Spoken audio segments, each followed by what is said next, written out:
Yes, I used to be scared of this guy. I'm not scared of him anymore.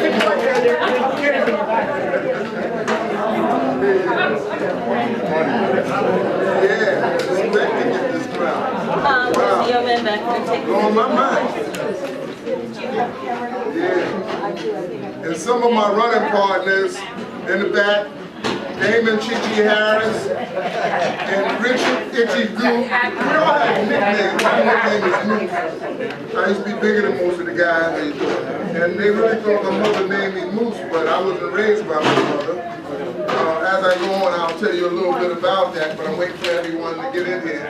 So I'm doing a little like stand-up comedy. And my partner in crime that helps me out for the last 2 years is back there, Sam Lee. And Sam Lee has Remembering the Fourth Ward.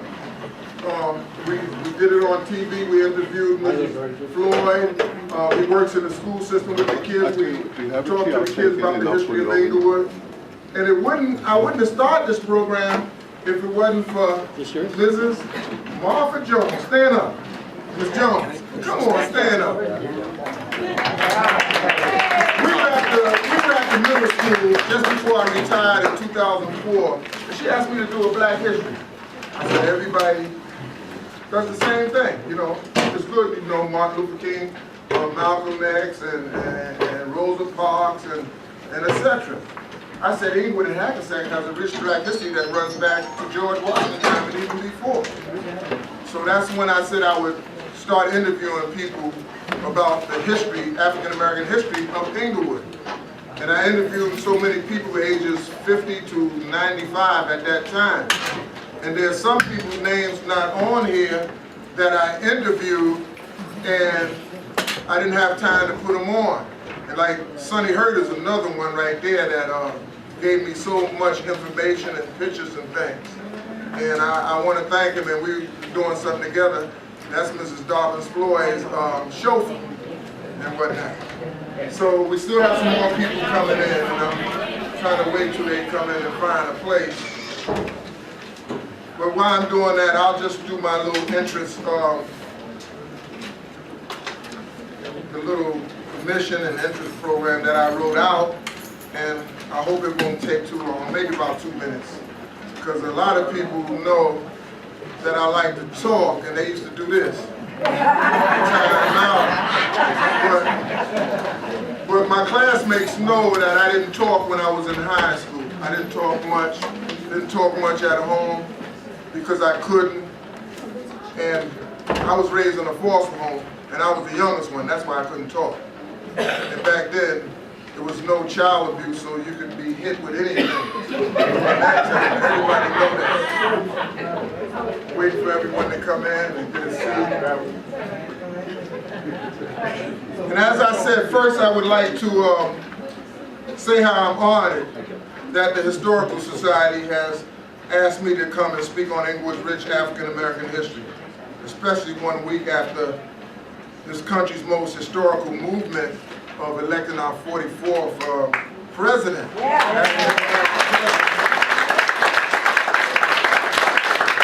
of my favorite singers, and a lot of them went down and passed away, and it was a shame that Sam Cooke at an early age. But y'all know his song that he had, "A Change Is Gonna Come." Right. Now, if you see it on the internet, when they sing it in the words, you see Harriet Tubman, you see Martin Luther King, you see a whole bunch of people that paid the dues. And for most people, if you don't know that, Harriet Tubman came straight up through New Jersey, down South Jersey, the Underground Railroad, came all the way up, past Jersey City, all the way up to New York. And probably some of them dropped off in Jersey City and came over to Englewood. Because at that time, you know, Hudson County, Bergen County was run from Jersey City all the way to Passaic County. So I would like to thank the people. And Phyllis, will you raise your hand? Phyllis and I go back over 56 years. Because my grandmother came up from the South and worked next door to her, and I'll get into that in a little bit. And we were little kids together. And I'm happy that she remembered me. But she calls me Tommy. Not too many people call me Tommy, Miss Floyd that know me. Most people call me Moose. And some call me Mr. Bernard Scott used to call me Tommy Moose. But my real name is Thomas Edwards Monroe. So let me finish where I'm going. As I told you, the first two residents that I interviewed was Mother Floyd and Mother Pearson, who lives downstairs from me. Gave me so much information that her father, Edward Pearson, came from Bennettsville, South Carolina, right after the Civil War with Reverend McQueen. And they founded Galilee's Methodist Church. But first it was in their house. And then it was built over there by the brook on Englewood Avenue, between Lincoln School and the old Memorial House, which is the Bergen Family Center. It burned down in 1958, and I happened to be standing out there when it burned down. And then they went up on Galilee, and then, as you know, Reverend Taylor took over with a lot of others. He was our only black man. But getting past all of this, I'm just very sad that two of the people that I interviewed passed away. One was Charlie Biggie Martin. If any of you knew Charlie Martin was a character, and he was a policeman in Teaneck, and a little bit this and a little bit that. And my title is not really Still Away, because that's part of the Underground Railroad. My title is The Good, the Bad, and the Ugly, because everything have a good, bad, and ugly. And Englewood has its good side, its bad side, and its ugly side. But you know, if it wasn't for Mr. Arnold Brown, and I was here the night that he talked on the history, especially the history of the Gethsemane Cemetery in Little Ferry. And everyone here knows Mr. Brown. If they don't know, just say, hey, Brown.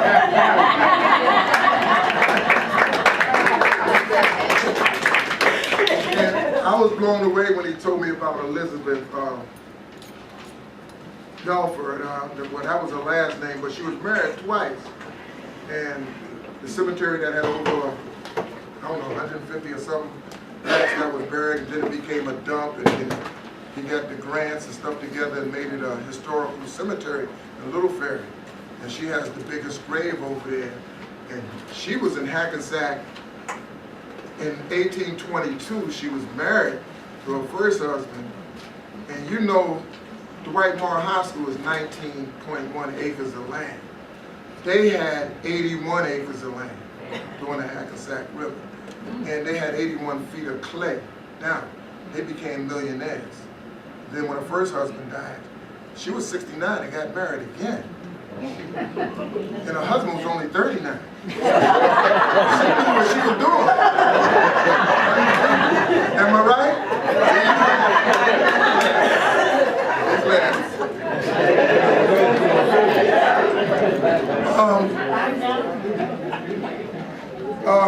And the other, here come your daughter, the Fishers. Here comes daughter. This is the Fishers' pretty daughter. And I was her teacher in school. The other one that passed away was, y'all know, Fletcher Johnson. Another one of my idols. And I interviewed him for 2 or 3 hours. And I wouldn't have been able to interview him if it wasn't for Gloria Draper doing the health fair, who had him, and I interviewed him. And I graduated with his younger brother, Robert Johnson, from Dwight Morrow High School. But all his 6 siblings, they graduated from college, did so many things. Fletcher just was something. He went to Duquesne University where they had the top team, 20-0, and then he got drafted by the 76ers, but the Italian team in 1960 asked him to come over and train their Olympic team in 1960. And he could have went to the pros, but his mind was somewhere else, because when he was a little boy, his mother used to take him to see Dr. Nicholas, and he wanted to be a doctor since then. So he said, yes, only if you let me go to medical school free. So he goes over to Italy and Switzerland and finished medical school, and he took the bar test in French and Italian and passed it. And he spoke both languages fluently. Came back here, one of the top heart surgeons. One of my famous basketball players, Will Chamberlain and Oscar Robertson, them had a summer tournament and a fair for, up in Monticello, New York, for Maurice Stokes. He was a great ball player back in the 50s that fell and was paralyzed, and they would do it every year. And Fletcher's mother recently died, maybe about 4 or 5 years ago. She lived to see all 13 of her grandkids graduate from college. And that's a Johnson family that grew up on Armory Street. It's unbelievable. And with General Brown, he grew up on Armory Street. He was a 3-star general. And things like that. And I'm just sorry those two are gone. And Biggie Martin's brother Abe and I were roommates when we went down to Norfolk State and Norfolk, Virginia, down south. When I went to Dwight Morrow from 56 until 60, I went to Lincoln School from kindergarten to 8th grade, and then desegregation came in and they cut out the junior high school. So I was in the first 9th grade class to go to Dwight Morrow in 1956. And there were so many students that we had a double session. Y'all remember that double session? Seniors and juniors went maybe 7 to 12, and we went from 12 to 5. And students came from all over, Edgewater, Ardell, Richfield, and it was a great school, great atmosphere. But my grandmother's name was Shotty P. Edwards, and she was recruited to come north to be a domestic. Some of you people here know about domestics. There was I would say a recruiting that if you came north to Englewood, you would get $10 and a place to stay to be a domestic. So my grandmother came up. First she was up in Connecticut. Then she came up, and my mother had me, I was born while she was in college. So my grandmother took me from my mother so that she could go back to college. And 81 Ware Street was a lady named Annie Robinson. She was born in 1880. She had a foster home. My grandmother was born in 1878. And it was, her husband had just died in 1942. So at 9 months, she put me in a foster home, and I lived there from 9 months until I was 13. We didn't have no father or mother, but everybody on the block was your father and mother. So I never thought about that. And it was 8 boys, and it's only 2 of us alive now. Eddie Jones, my foster brother, he's 6 years older than me. He's 72. I'm 66. And he's a cancer survivor, a career war veteran. When he was 8 years old, he got shot, and the bullet went next to his heart. They couldn't take it out. He went in the Korean War at 17, became the second youngest assistant platoon leader, and then he got shot again, went to Japan, recouped there, and studied the ninja martial arts. And he came back, and now he's a cancer survivor. You might see him riding his little bike around. But of the 8 boys, with only 2 left, John Franklin, Clarence Franklin is gone. A lot of you knew Malcolm Williams. His nickname was Snow. I won't tell you why they call him Snow. He wasn't like Snow.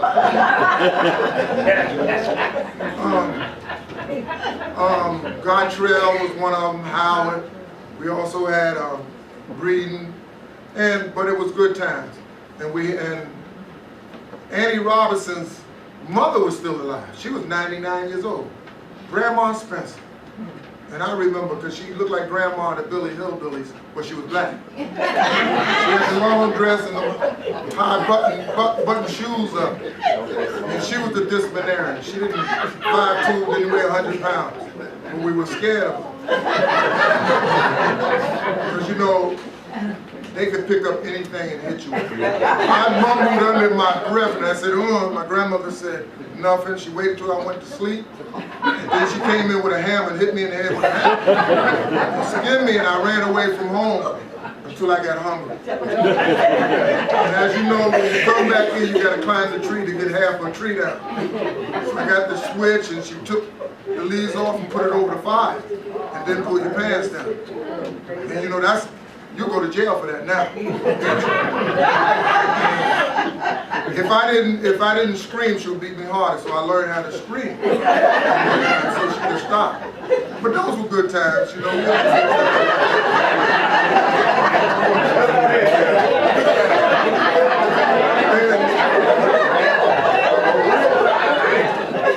I'm sorry that I'm a stand-up comic. That's me. What you get.